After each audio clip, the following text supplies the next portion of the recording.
Turning Red is a pretty bog-standard Disney movie that asks the question, what if puberty turns you into a fat furry? But it makes sure to have the main character be a 13-year-old, trying to deter the weird part of Twitter for getting their grubby paws on it. But it's the internet, so that rarely stops people.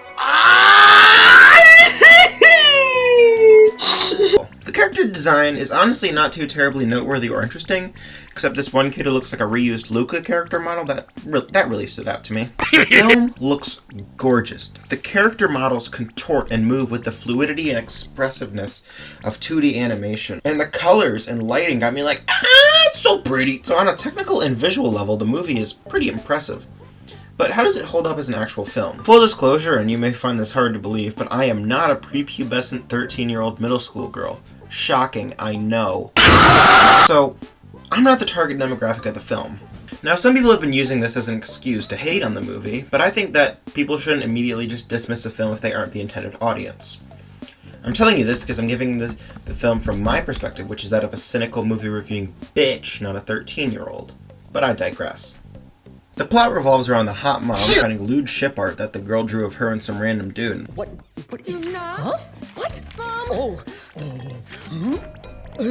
Huh? Maybe. What is this? It's nothing, just the boy. He's A no one. boy? Who is he? Did he do these things to you? No! The mom's upset about it, so she goes and confronts the guy about it, and bada bing bada boom, she's made fun of and turns into an animal person. Hilarity ensues. That's really it for basic plot synopsis. Pretty simplistic story that takes some interesting and unexpected turns throughout its runtime. The metaphor of red panda is actually puberty and blah blah blah is kinda and non-existent in some parts and ridiculously in your face in others. The voice acting is hit or miss, with some characters sounding awesome and others being incredibly irritating.